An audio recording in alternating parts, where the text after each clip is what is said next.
we have to do is see the complexity of this problem and the vastness of it.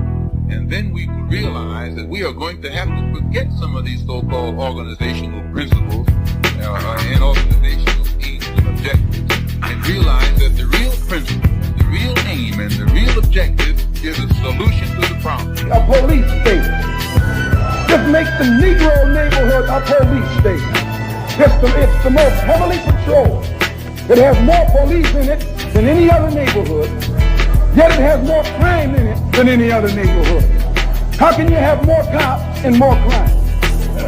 Why? It shows you that the cops must be in cahoots with the criminals. You make my point. That as long as a white man does it, it's all right. A black man is supposed to have no feelings.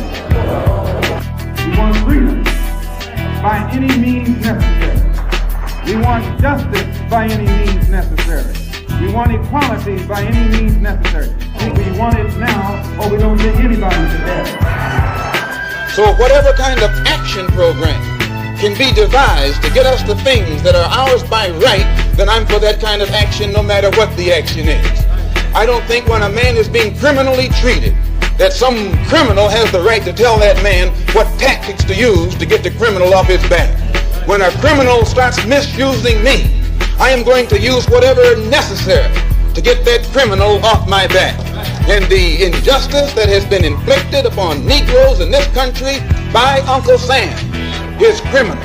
Don't blame a cracker in Georgia for your injustices. The government is responsible for the injustices. The government can bring these injustices to halt. And what you and I have to let the man know is we are peaceful people. We are loving people. We love everybody who loves us. But we don't love anybody who doesn't love us.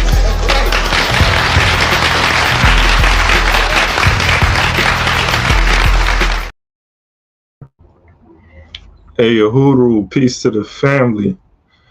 Welcome to another episode, another session, study session, Malcolm X Centennial study session. And appreciate you all just joining and tapping into this.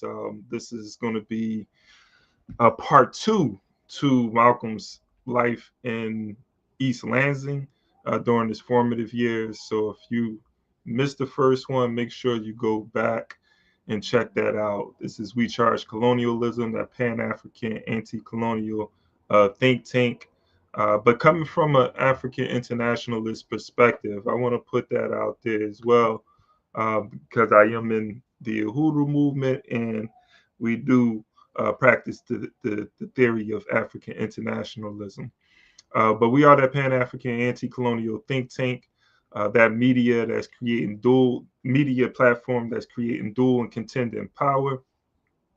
And hope y'all can hear me well. I don't know, it just sounds funny, but that media platform think tank creating dual and contending power, combating the colonial media that's put out there and doing what they do. Actually, in this chapter, we're going to kind of touch into the negative stereotypes through the media as we look at how Malcolm is being affected by the stereotypes that are put out there to dehumanize and create these negative images of African people, of Black folks, and done purposely so that they can rationalize the treatment of African people throughout history. So we here to combat that. And we here to also to promote a revolutionary mindset, revolutionary type of thinking to overturn this relationship that we have with our historical colonizers, oppressors, and exploiters. So we don't promote no assimilation. We don't promote no integration. We don't promote no reform. We don't promote getting along with the system. We carrying on the legacy of Malcolm X and what Malcolm X was teaching, and that's revolution. Malcolm was teaching land is the basis of independence, and so we got to get our people on that. So we can't be in our silos and be individual be individualistic about these theories and thoughts. We got to be able to spread the information and get as many people on the same page as possible, as many Black folks on the same page as possible. We need to get other folks too, because they need to get on the right side of history. Don't get me wrong, but we have to focus on community first. So with that being said, man, appreciate everybody joining. Make sure you like, make sure you share, so we can get folks tapped into this series. This is the Centennial, so I'm going to be doing this series all throughout the year. Hopefully I can do it every week, but I am on the ground. I'm a community organizer, so sometimes it gets a bit difficult to do these podcasts, but I want to do it as much as possible so we can get this information out. So we're going to continue with A Day That Are Rising. We're in chapter 4. Put this at the bottom right here. And also subscribe to the channel as well if this is your first time with us. And shout peace to the chat. I see y'all. Azim, Shabazz, How Unique. Appreciate y'all tapping in. All right. So I'm going to pull up the book. We're going to get right to it because if you're on the East Coast like me, it's getting late. So I'm not going to keep you guys too long. But I do want to try to get through the rest of this chapter, because I'm going to move on. Tuesday, I'm going to move on into Malcolm X's philosophy of self-defense. So check out In Defense of Self-Defense. That's going to be happening on Tuesday. So that's going to be a really good one. So make sure you tap into that. So I'm starting from, because this is part 2. So just to recap, again, this is the formative years of Malcolm X in East Lansing. It's a period of his life that isn't really covered by too many people. It's kind of glossed over in other biographies, other conversations or biographies, or conversations about Malcolm's life and a look at his history, right? And so with Les Payne is doing, he's given us a greater insight into what Malcolm was doing in East Lansing before he moves to Boston. And so at this point, his father has been killed, and his mother has been institutionalized. And so now the littlest children are sort of on their own. The oldest siblings, Wilfred, Hilda, the older siblings are sort of taking on the role as the guardians of the rest of the siblings. Now, is 8 children that or 7 siblings that Malcolm has at this point. And so the family is sort of, you have this broken home, and Malcolm is sort of out there on his own, running wild at East Lansing. He's hustling, smoking marijuana, selling marijuana, and there's conflicting stories on whether Malcolm was a chronic marijuana smoker or not, and if he was a big time hustler. According to John Davis Jr., which is someone that Malcolm befriends, who's about 3 years older than Malcolm at this time. Malcolm is around 13, 14. John Davis Jr. is someone who he's hanging out with a lot, that had moved to East Lansing from down south, from Mississippi. And John Davis Jr. had to escape from the South because of him getting into an altercation with a white man, not moving out the white man's way as he was walking down the sidewalk.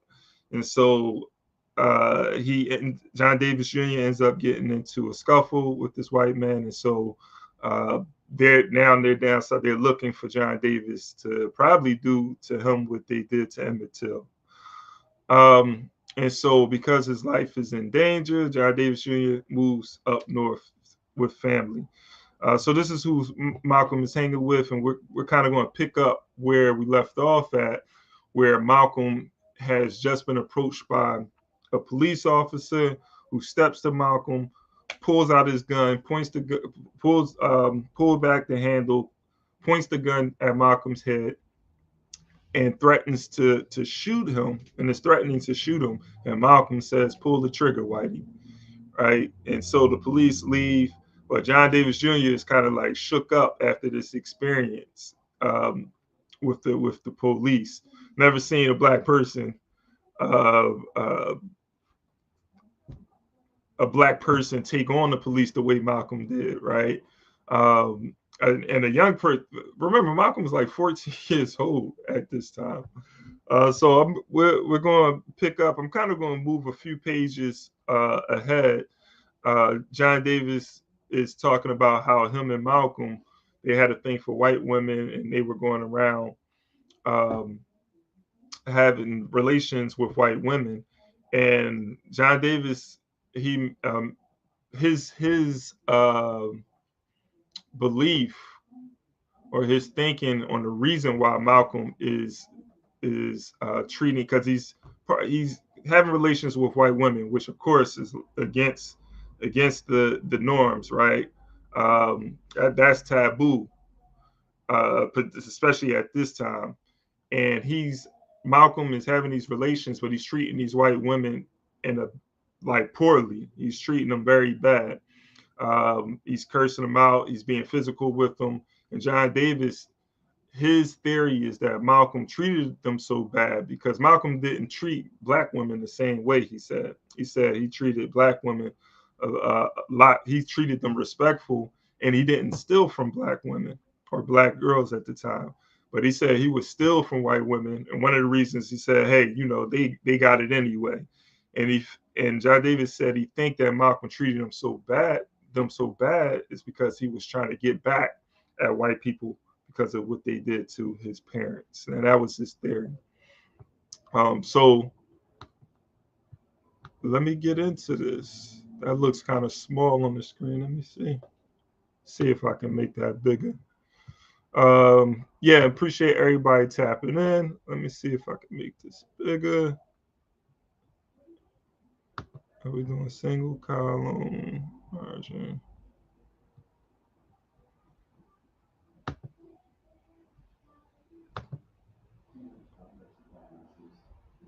I don't know. Yeah, I think that's better. All right, so we're going to kick it from here.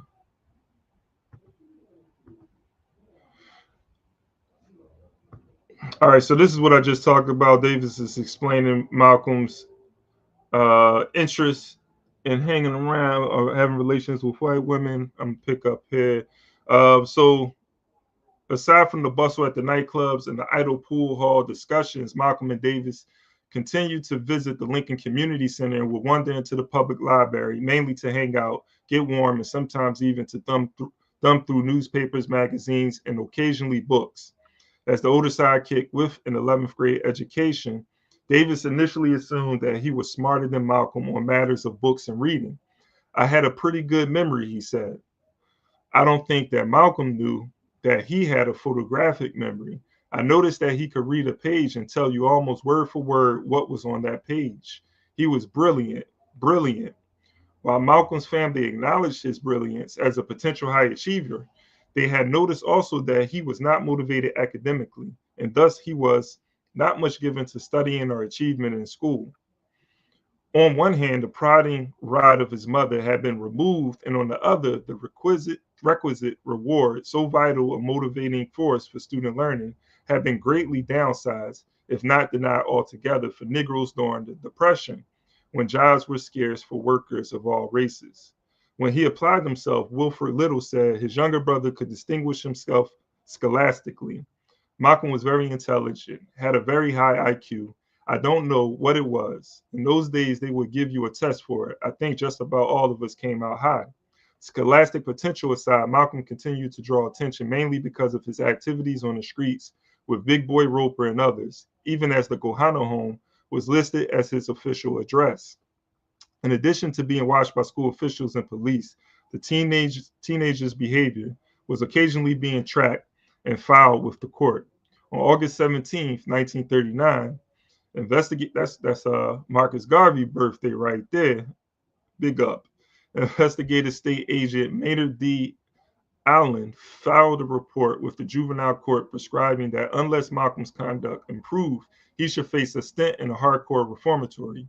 Malcolm's conduct is real aggravating to anyone with whom he associates, the report began. He seems to want to be the center of attraction wherever he is, which makes me feel that his conduct is more an attention-getting rather than vicious traits being manifested. Malcolm admitted some of the charges and promised to change. With the juvenile court concurring, Allen recommended that the 14-year-old be made a ward of the state and placed in a boarding house. Malcolm's fate was sealed. The detention home in which he was to be boarded under supervision was 12 miles away in the town of Mason. After departing the Kohana home and the family spread maintained by Wilfred and Hilda, Malcolm faced his first clean break with family. This separation strained emotions and brought on sadness, if not tears. While en route to Mason that first day, he remembered Agent Allen explaining the positive aspects of reform school. He talked about what the word reform meant, to change and become better. Allen's casual style apparently impressed Malcolm, who praised the white statesman, referred to as Allen in the autobiography, as being nicer to me than most of the state welfare people had been. At this early stage in life, Malcolm still considered the tough love counseling from a white authority figure as positive, albeit punitive, and backed up by the intervention of state authorities. This initial brush with incarceration did not sentence him to be locked down with the more troublesome kids prone to run away. It was a tough, somewhat caring nudge intended to jolt the adolescent out of his downward spiral in the wake of the great tragedies of his life. His father's death, the collapse of the family life, the commitment of his mother to an insane asylum, all followed by the splitting up of her 8 children. But being sent to this institution was not altruism on the part of government officials. Clearing the troubled and troublesome Malcolm out of town served the perceived benefit of the established order. There was also a fresh flow of federal social service money to spread around to private handlers, go-betweens, and boarding house owners, thanks to the funding streams of the New Deal program that President Roosevelt had pumped up to ease the suffering of Americans in the Depression. Ease the suffering, overturn the system. that's the answer. Transforming the system and ridding ourselves of capitalism. It's these band-aids that they create is how they sustain the system of oppression and exploitation, because that's exactly what's still going on. And we still have to, they still continue to pump these money in these programs, again, to ease the suffering, and also to reform behavior, because part of that too is to make sure that they are able to get the oppressed Africans to adapt to the system of oppression and exploitation. They want us to think and behave in a way. If you think about it, it's the deviation from what it is that how they want you to think in that, which they call criminal or rebellious behavior, is that type of behavior that they try to root out. And these are the people that they want to lock up or say that there's something wrong with them mentally. They have mental health problems, right? So, that's just a thought I had.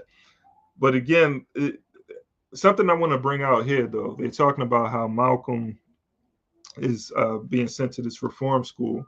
Malcolm and how, like, being in this environment, they're going to bring it out some more, but being in an environment where there's sort of this, where Malcolm is sort of like forced to behave, and there's like some discipline, and there's some there's going to begin to be some rigidness in Malcolm's life due to being in this reform school.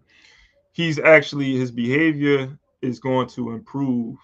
His grades in school are going to improve. And they're talking about, like, Malcolm, sort of like needing that structure for him to be able to thrive and do better. the structure was destroyed, right? So just thinking about where Malcolm, the direction Malcolm would have went in if his parents were still in his life. So the structure was destroyed. Now the structure that he has, which is helping him sort of get back on quote unquote track, is the state.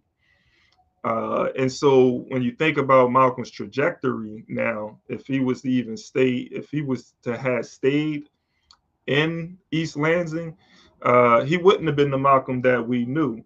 He would have ended up probably, well, not a lawyer, but probably part of like the working class, or the what they were limited to be in East Lansing. They kind of get into it in this book too. Like there's a limitation on what Black people are able to do in Michigan, well, in America, but particularly they're talking about in Michigan. And that's why when Malcolm is talking about being the lawyer and he gets shot down by the teacher, that's because like that, thinking about professions like lawyer, being a lawyer or a doctor, that was a class or a profession that Black people just aren't supposed to pursue. It's about staying in your place, right? And so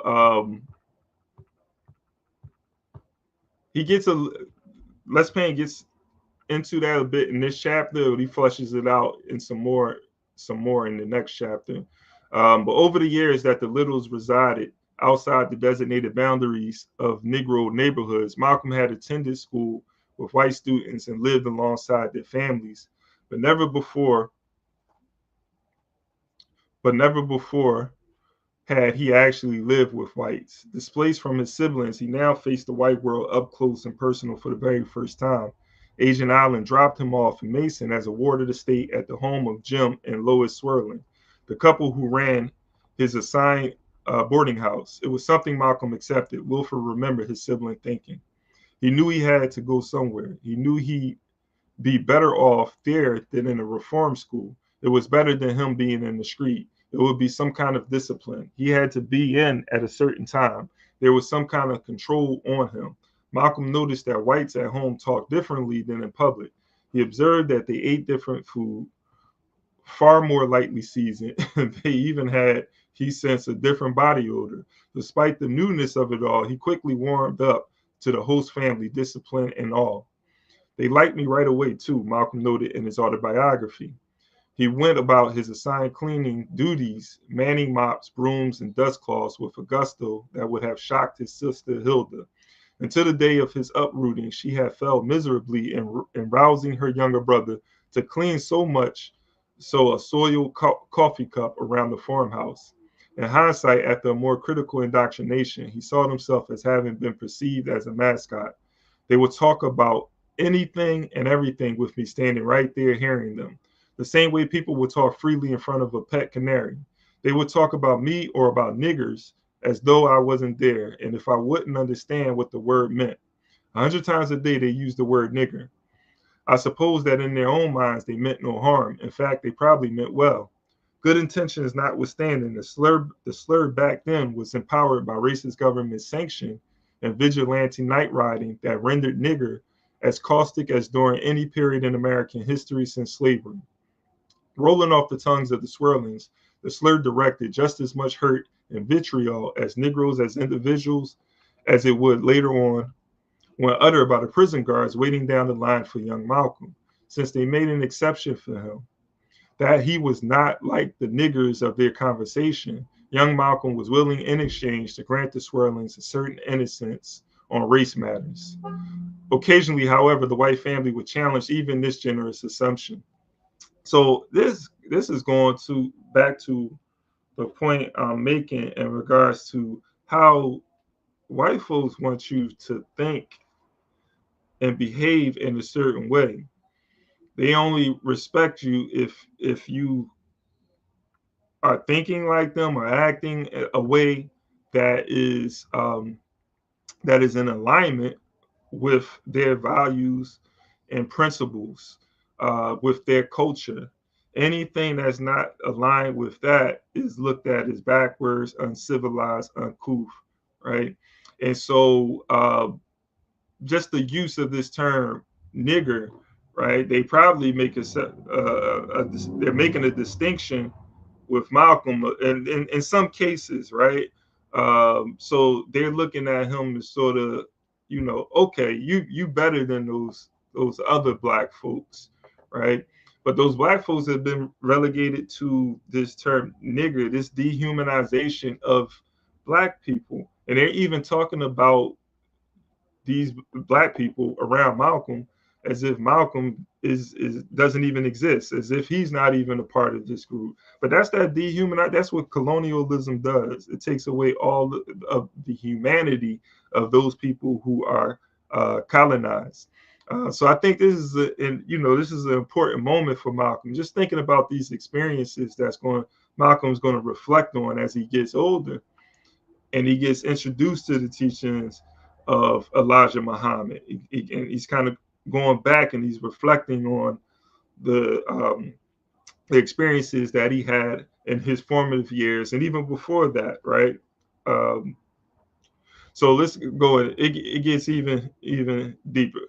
Occasionally, however, the white family would challenge even this generous assumption. Upon returning from a drive, yeah, let me acknowledge that. Yeah, right on. Yeah, don't. Hey, I just haven't had time, but I'm going to get on that, Nkrumah. Tolerate. Yeah.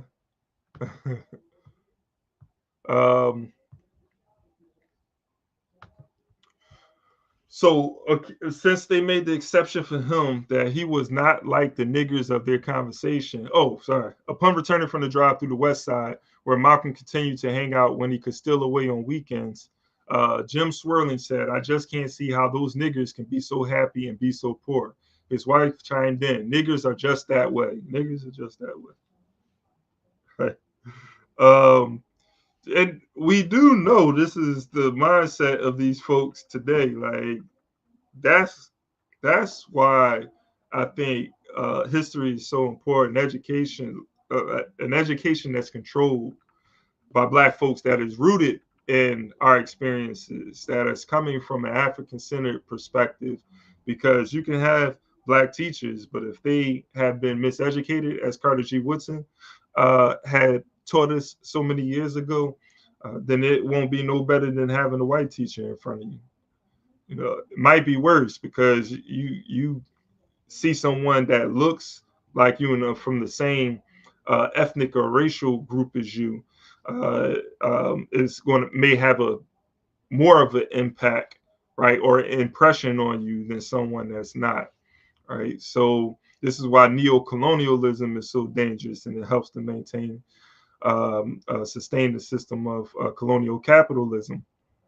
So firing directly upon his buddies, including Big Boy and John Davis, their observations moved Malcolm to write years later, "That scene always stayed with me. The adolescent Malcolm would be far less forgiving of the wealthy, influential movers and shakers of the region who came around as house guests of the Swirlings.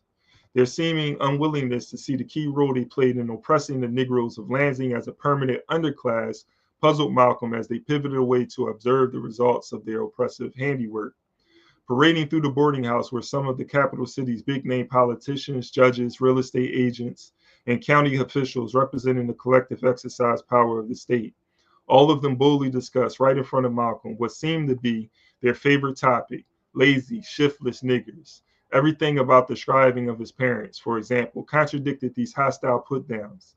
His father's attempt at Black social and economic uplift had mainly brought down upon his family, its associates, the collective force of this very segment of white society, starting with those terrible days back in Omaha. Still was perhaps Malcolm's soft spot for the Swirlings that allowed him all those years later to give his detention home family the benefit of the doubt, at least when they uttered the word nigger. With a population of some 5,000 residents, Mason would prove to be something of an oasis for this lone general nuisance Black teenager recently accused of disrupting the morale of the entire Pleasant Grove school. Enrolled in Mason Junior High School, a rarity for a ward of the detention home, Malcolm repeated the 7th grade, where he made new friends and gained a fresh lease on life, and dramatically improved his grades. The attention was a motivating factor, and he had in favor of Lois Sorling's stand in the community, plus his own novelty as a tall, redhead Negro.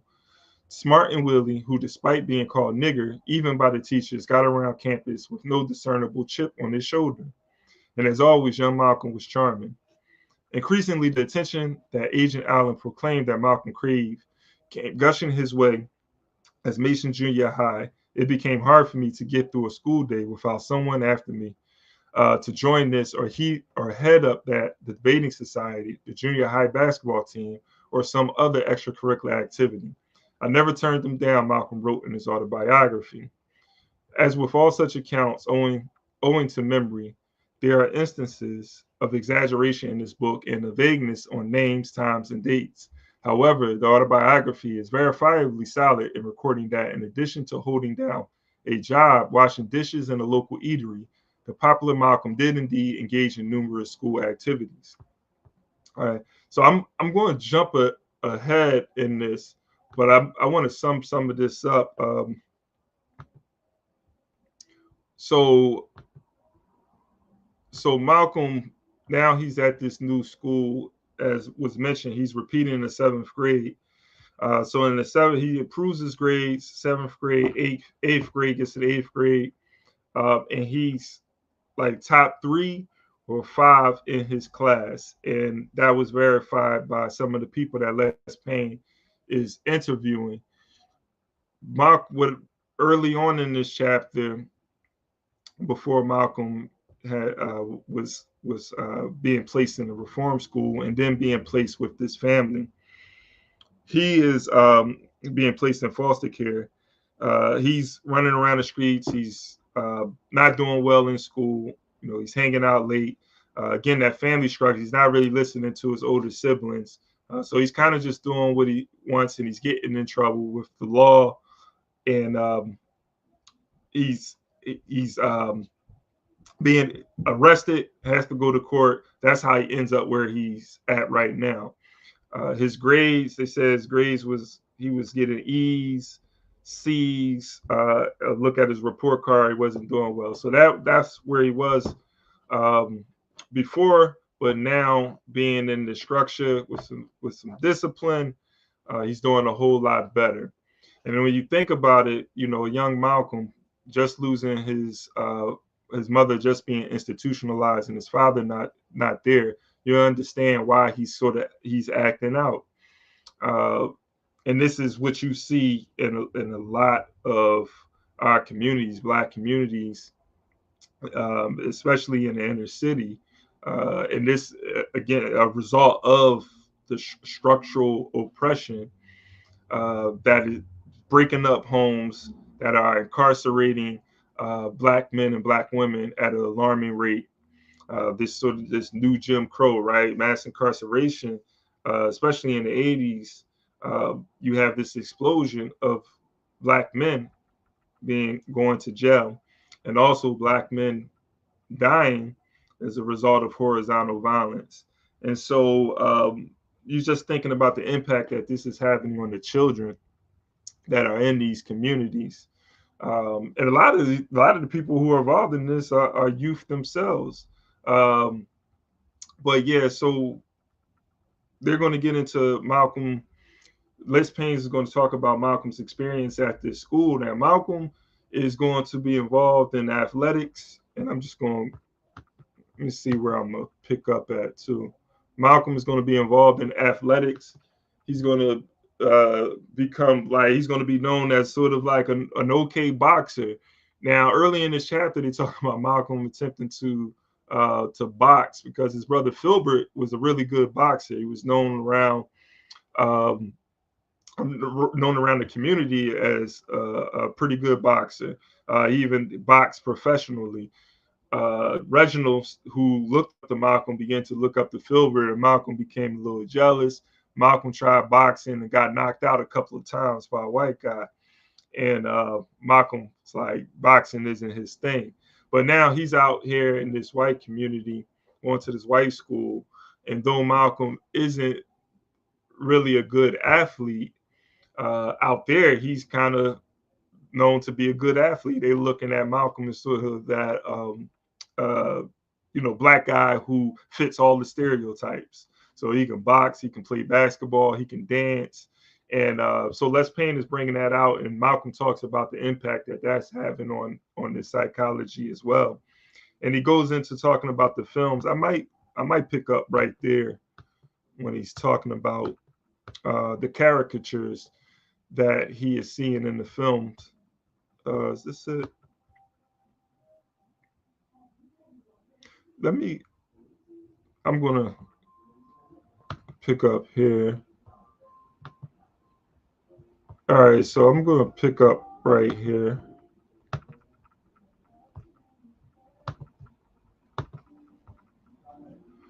All right, so tradition and social customs trumped even Hollywood honors. However, as McDaniel was not allowed to attend David O. Selznick's premiere of his movie in an all-white movie house in Atlanta, the Peach State, of course, was the place where the modern Ku Klux Klan had been resurrected in 1915, soon after Hollywood released The Birth of a Nation, the silent film classic that vilified Negroes as plunderers and rapists and glorified as heroes these very same Klan vigilantes. Although a more benign race policy against Negroes was enacted in Michigan, the media nonetheless reinforced negative stereotypes with the radio drama Amos and Andy, voiced by white actors in vocal blackface, reinforcing the audio stereotypes so omnipresent on the movie screen. And there's some, I've actually picked up some video of what they're talking about.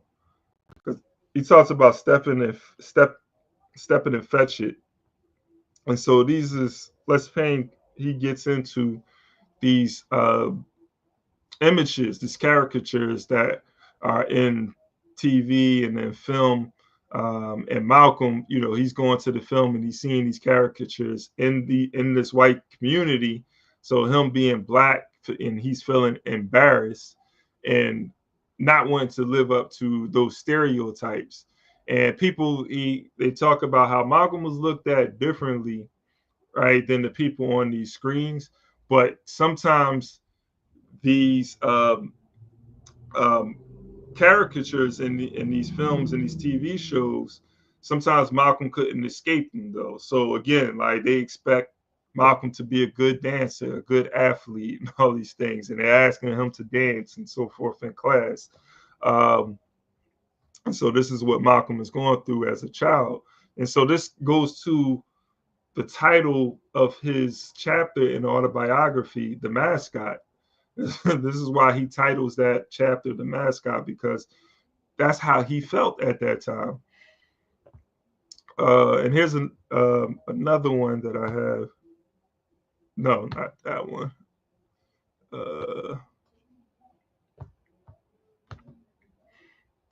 Yeah, so thus it was at the lone Negro teenager, an award of the state, that Malcolm engaged the student body of some 300 white adolescents who were reassured that his race was given to sloth, ignorance, and irredeemable inferiority.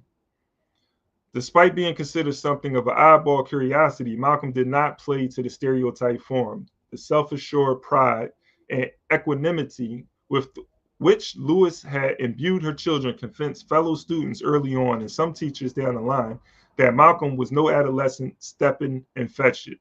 And that's what I just played with the previous video. So several white classmates interviewed decades later confirmed that he quickly shattered their home tutored Hollywood reinforced preconceptions about their inaugural Negro classmate. However, their parents, teachers, and Mason adults in general, including the probate judges, court agents, and police, all kept in place They entrench racial barricades against Negro progress and achievement.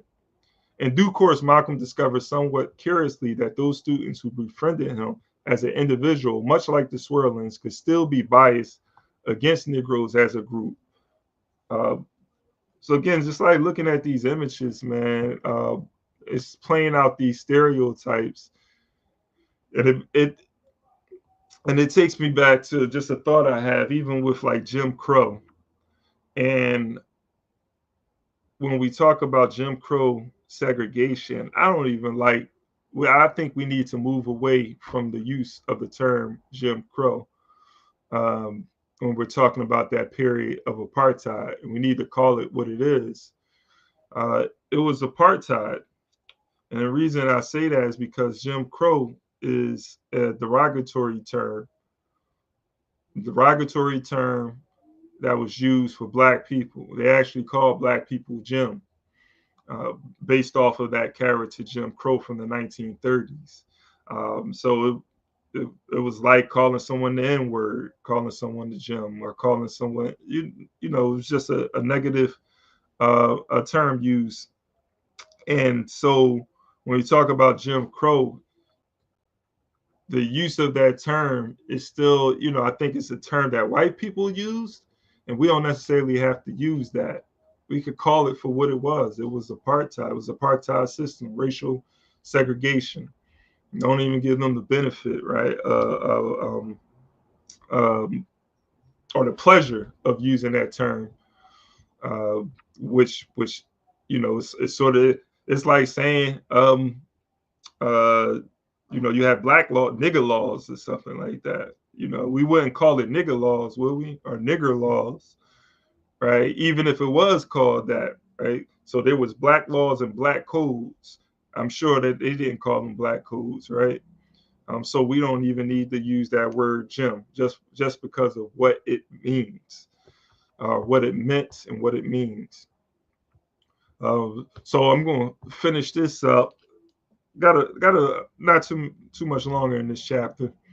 So often it went beyond simply a negative stereotype. At the touchy introduction, James Cotton, for example, remember feeling a preordained superiority over Malcolm as a student in 7th and 8th grades, but not as a basketball player or a tap dancer.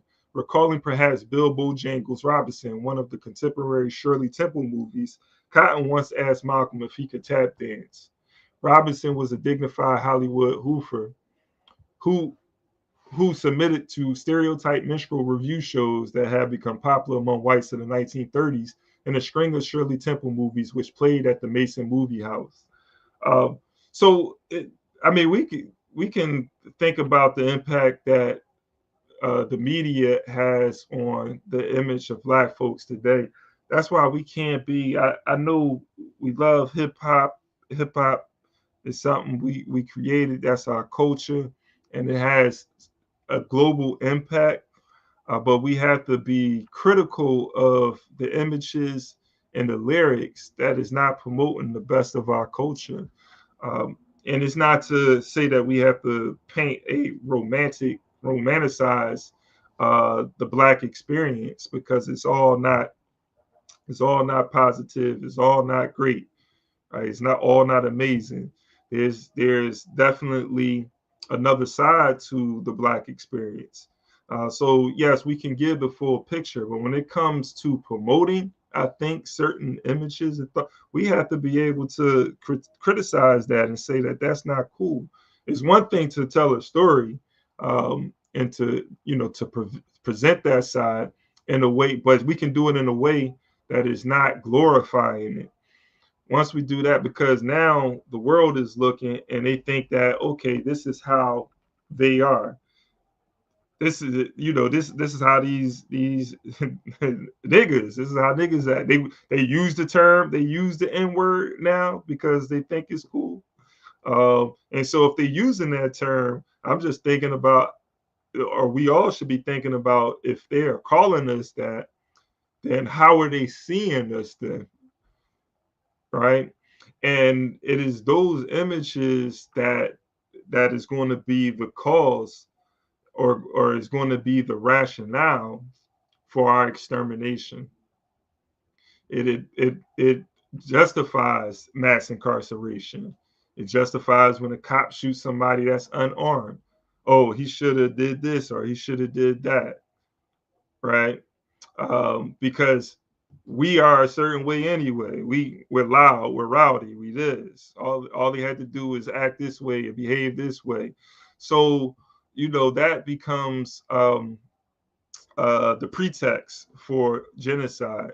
So I think that's important. But we look back in history and we're seeing that same impact at that time and how much has changed here in 2025.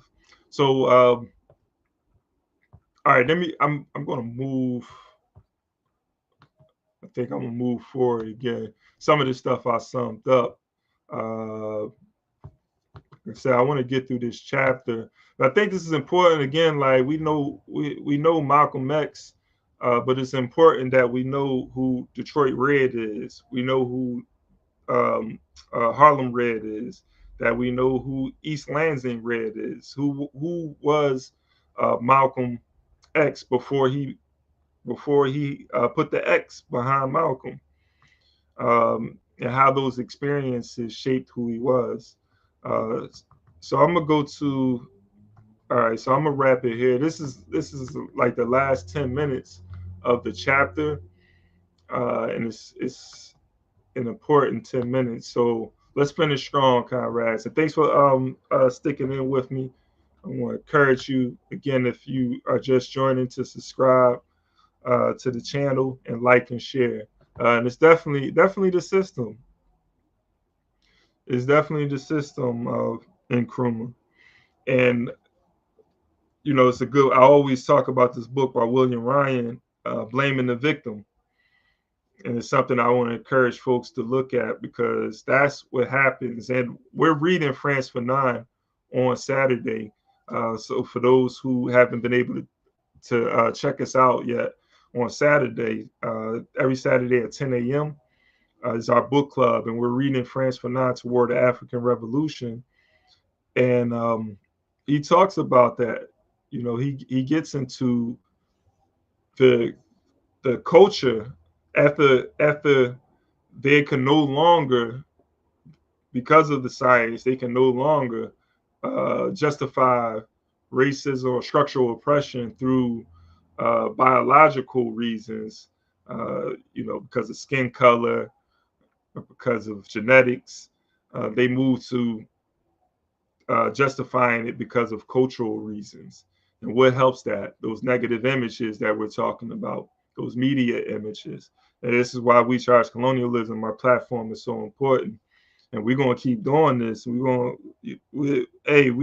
Every year we're going to try to get better at what we are doing as well, because we know how vital it is for us to tell our own narratives, and also to do it with the purpose of revolution, because we can't be playing around with this. This is everything we do have to be about our liberation. All right, so let me get into so this is the last few pages of the chapter.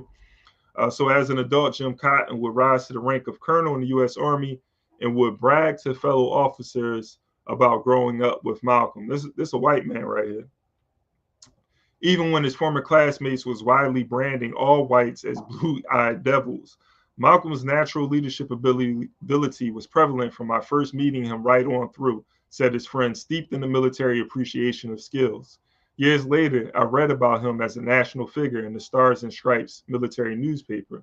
I was not surprised. While underscoring support of Malcolm's leadership qualities as 8th grade class president, some of the women interviewed, like Slaugh, was attracted by other qualities. I liked him, said another Audrey, who became the wife of Jim Cotton, and who was in Malcolm's biology class. I thought he was interesting. He was good fun. Asked if she agreed with her husband's assessment that the white Mason Junior High girls found Malcolm handsome, Audrey demurred. I don't know how to answer that, because to me, he certainly was not ugly. I didn't see that many black people, so whether he was considered good looking, I can't answer that. However, there was no question that Audrey thoroughly enjoyed his company. We went to movies, but it was a very small town. we have parties with record players and invite the boys and girls over. We didn't have dance halls, but we had movie theaters, and we hang out at the drugstore soda fountain. He liked that a lot. Malcolm talked a lot, but he listened too. Sometimes the teenagers would repair the Slaught's house after school. We had a piano, we played, and we talked. Audrey Slaught recalled, my mother had no qualms about that. That's why Malcolm would come. It was all right with her. Within the small group of junior high students, the two were reported as something of an item. Oh, I'm not even sharing my screen, right?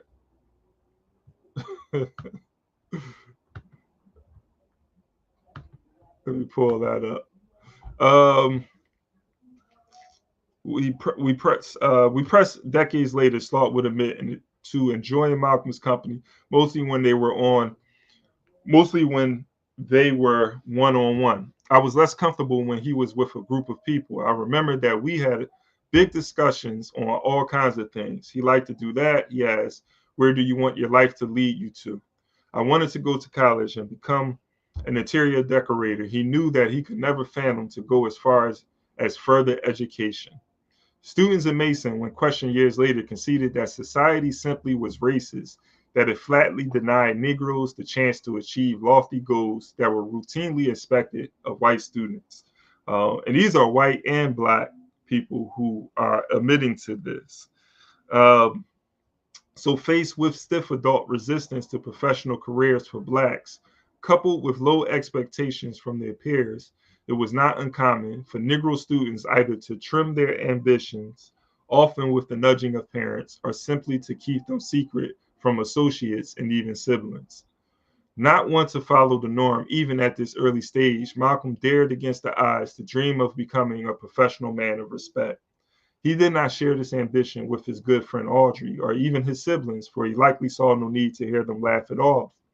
Thus, he reserved his career aspirations for those with a need to know and the means to assist. One such gatekeeper, in fact, approached him about whether he'd been thinking about a career. So Malcolm shared his guarded junior high ambitions with what he called a natural-born advisor, his white English teacher who had given the impression that he cared about Malcolm and who had given him good grades. According to the autobiography, it did not go well. In the classroom alone with the advisor, pseudonymically called Mr. Ostrowski in Malcolm's book, Malcolm said, I have been thinking I'd like to be a lawyer. The mustachioed teacher looked surprised, if not shocked. Malcolm, one of life's first needs is for us to be realistic. Don't misunderstand me now. We all here like you. You know that. But you got to be realistic about being a nigger. A lawyer, that's not realistic. That's no realistic goal for a nigger. You need to think about something you can be. The fact that calling the boy a nigger, though, man, like, he knows, Malcolm knows he's not a nigger. He's grew up in a Garvey household. He knows he's not that, but to have this drill, it's, man, I'm just thinking about how our people have been traumatized, just the psychological impact that racism is having on Black folks at this time, and how it's still having. And when you think about the percentage of teachers that are of the other race that are teaching Black children, it should be alarming to us, because how many of these teachers are like this guy right here, and it's shattering the dreams of Black youth, crushing their dreams and telling them, because they will, if they believe, they may think that they're doing the right thing by telling someone that they can't strive to be a doctor or lawyer, because maybe at that, they may not be at that level at the time. If you're in the 5th, 6th grade, 7th grade, right, where the teacher believes that they could achieve such a lofty goal, but people transform, people change. I mean, how many people we know who didn't do too well in school, maybe in elementary school or middle school, who ended up being doctors, becoming somewhat of a quote unquote like a success in their life. We hear stories like this all the time, right? So thinking about Biggie Smalls, what Biggie Smalls say? This is for all teachers who said I'll never amount to nothing. That's for all y'all. I should have had that ready to go. But anyway, so yeah, you're good with your hands making things. Everybody admires your carpentry shop work. Why don't you plan on carpentry? People like you as a person, you get all kinds of work. This kind of wing clipping moment experienced by bright Black students with high aspirations was almost universal in the 20th century America. And I actually had an experience like this in the 4th grade, but it was with an instrument. And I had a white music teacher who deterred me from continuing to play the trumpet. And he told me it was something about my lips and all of this. So it's real. This thing is real. And again, just going back to how many of our children who are being educated by the enemy. How many of our children are being educated by someone who voted for Trump? Oh boy, giving me chills right now. This is scary. But we need to move with a sense of urgency, right? We need to be moved. This is why revolutionary thinking is it's important. You know, it's paramount right now to anything that we do if we want to get out of this situation. If we're not thinking about revolution, if we're not thinking about nation building, then I feel like we're failing the next generation. So at this time, and even years later, Malcolm considered Mr. Ostrowski as white societies. This is somebody who's Polish too. This is a Polish guy, and the Polish were being discriminated against in America. So that's it. So it's funny how these groups, they become white and they forget what they had to go through, but they align themselves with whiteness and are able to advance in the society that's based off of white supremacist ideology. And so Malcolm considered Mr. Ostrowski as white society's gatekeeper, much like the movers and shakers at the Swirlings who were charged to keep Negroes in your place. Accordingly, he wrote, I doubt that he meant any harm. The teacher's racist rejection of his student's dream profession was made worse by the substitute suggestion. Carpentry had been the very craft his father Earl had struggled with during those years of job rejections. Negro pay scales, union banning, and flatlining from the time of his son's birth in Omaha until his timely death on the Lansing rail track some 6 years earlier. Mr. Ostrowski's comment would have come as no surprise to his older siblings, since their mother Louise had warned about misguided white teachers targeting them as dartboards for scholastic demoralization and a dead end. Consequently, Malcolm did not discuss this dramatic encounter with his siblings, not even Wilfred, who had, of course, encountered similar dream-killing attempts almost as a matter of routine during the school days. Subsequently, upon hearing his account, his white buddies and Mason were not surprised at the cold-heartedness of Mr. Ostrowski, whose real name, Malcolm's classmates revealed, was Richard Kaminska. Yet word drifted back to Malcolm from white classmates that the English teacher had been very supportive with them and that he enthusiastically encouraged whatever they had wanted to pursue by way of further education of careers. White students remember Kaminska as a tall, brusque, Prussian-like disciplinary with strong opinions who were feared and despised as an unrelenting tyrant. However, the influential teacher had clout in the community and his recommendations were informed and could not be taken lightly. Oh, so he's Prussian. Thought he was Polish. So, he come from, wasn't Adolf Hitler Prussian? Adolf Hitler was Prussian, right? Somebody let me know. But I think Adolf Hitler was Prussian, or his mother was Prussian, or something like that. But anyway, I had a thought here. this encouraging of white students and this discouraging of black students, right, to follow their dreams. Black people historically have had their dreams crushed, and we continue to have our dreams crushed to build up a system that was designed to empower and to advance and to build wealth for Europeans.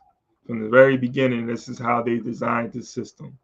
When they designed the Constitution, black people weren't even considered. Right? We weren't even, well, we were thought of as 3/5 of a person, right?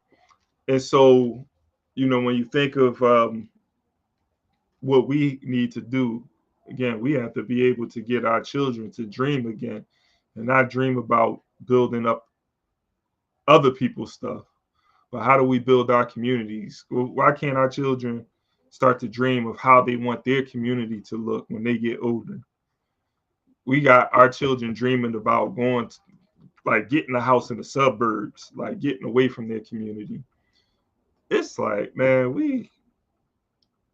it's a little frustrating, but at the same time, I know we're going to get it together, though. We're going to build a better existence, for ourselves, and ultimately it's going to be a better existence for the whole world, right? But it's going to be African people who's going to lead that building of this better existence, because it has to be the people who are the most oppressed.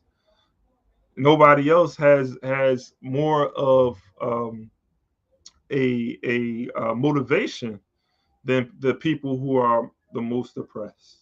And so it's up for us to use our ingenuity. Once we begin to start thinking outside of the system, outside of the box, because they want you to think that capitalism is the end of history and that there's nothing beyond this. They turned it into a religion. People are worship money like they worship God. Like, that's where we are. You talk about cult, we in the cult of capitalism. People will kill for money, get rich or die trying, right? This is the mentality that people have. They will steal from their mother. Let's leave it at that. And they don't need no drugs to do that. Just this thing. But that's the system that we are in. And so we got to get our children to be able to dream of a system beyond capitalism, to create something that is egalitarian. And so, this is the thought I had, man. Our children's dreams are being crushed. Our dreams were probably crushed. But we're going to put an end to all of that, though. So, however, the influential teacher had clout in the community, and his recommendations were informed and could not be taken lightly. Although the Littles were not middle class and Malcolm would have been the first to attend college, lawyers had been a vexing part of his family's wrangling with insurance company, schools, and family court. His father worked with the UNIA in the Midwest, had brought Malcolm in contact with a few Negro attorneys, although none came to his mind as a role model.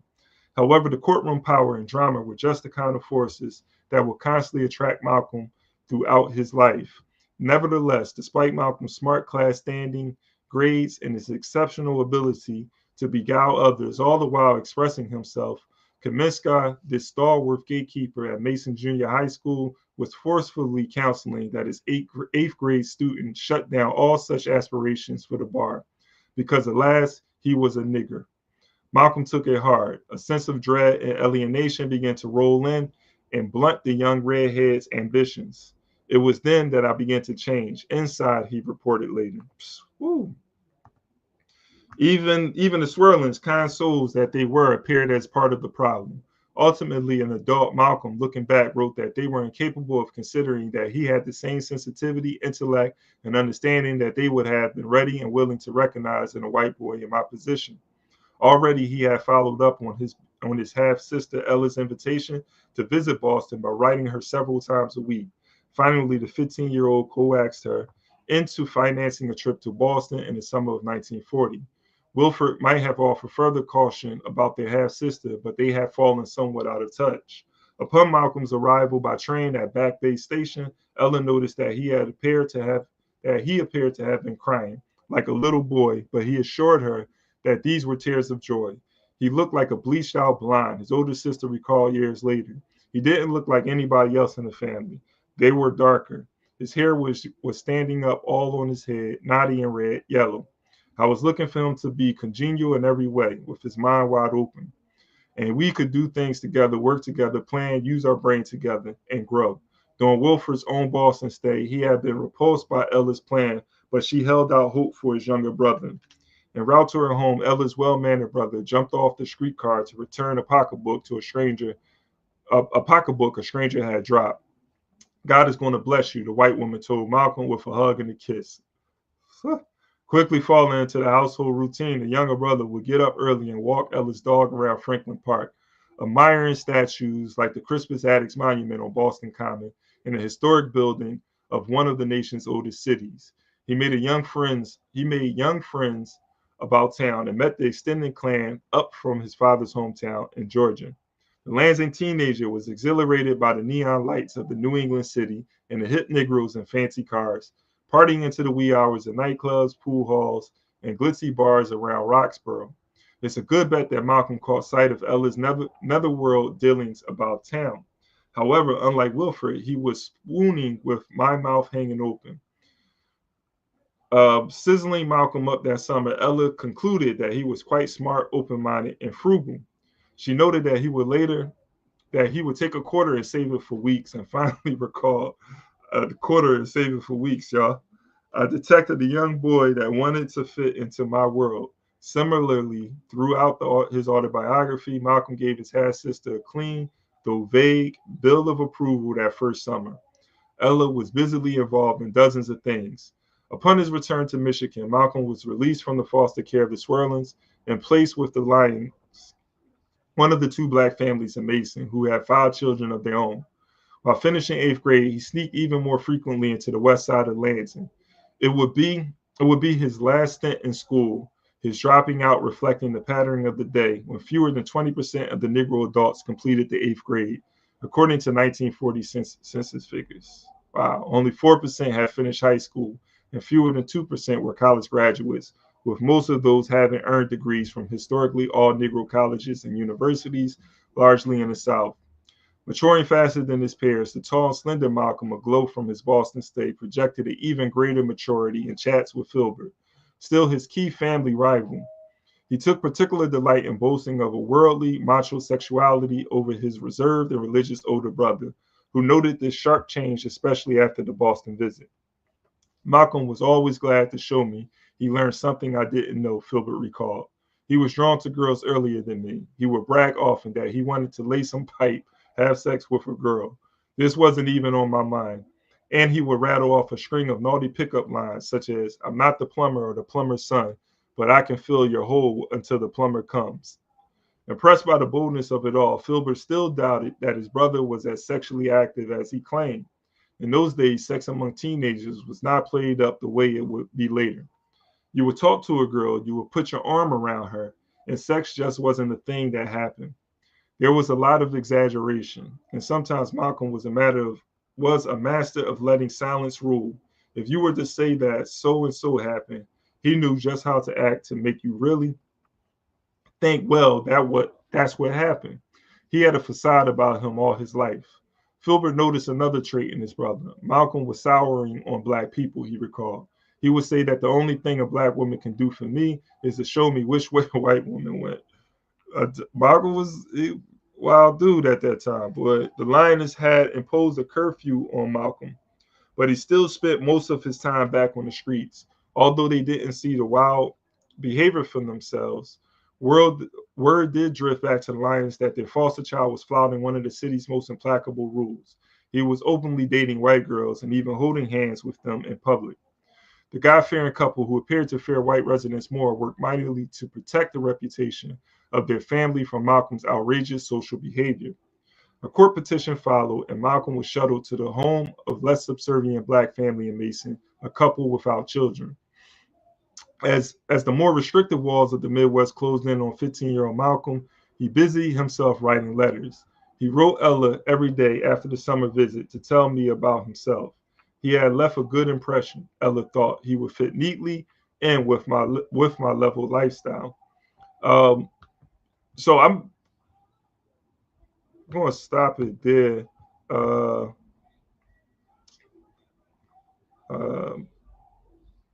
Actually, hold on. I think I got one more page, so I might as well finish this last page. Ella never liked the idea that Malcolm was in the hands of white people, said Wilford, referring to the Swirlings.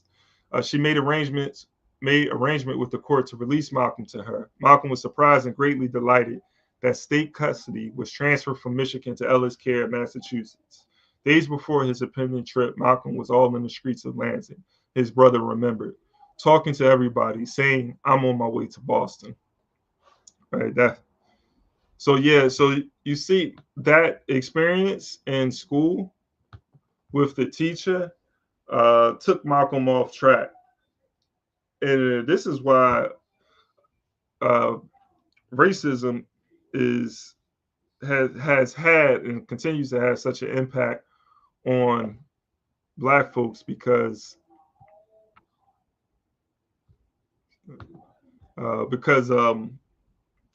going back to the crushing of dreams, limits what Black people think that they're able to do and what they can do.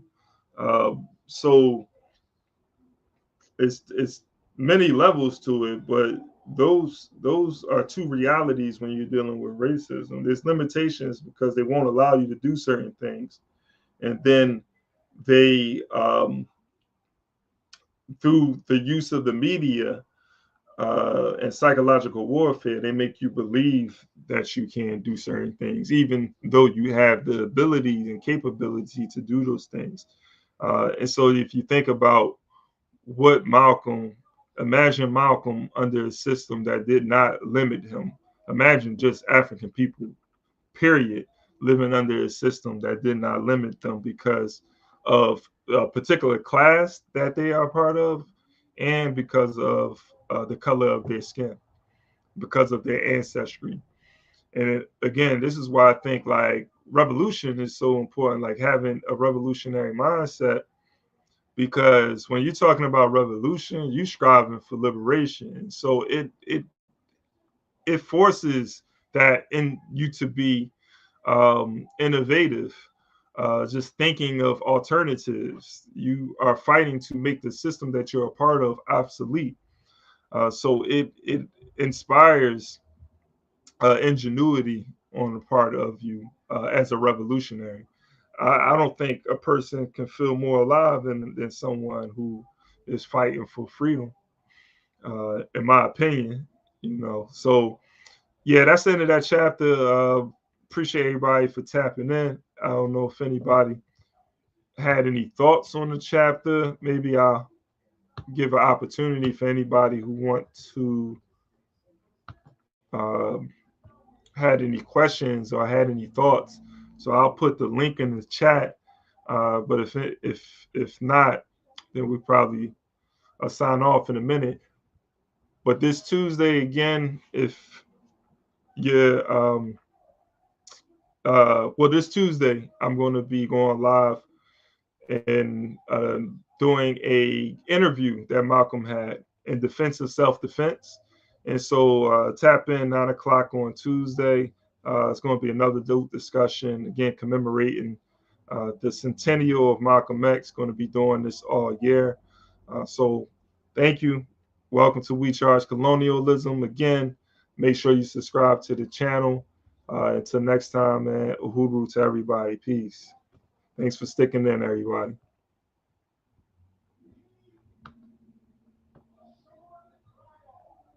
The white power structure, because that's all we have in America.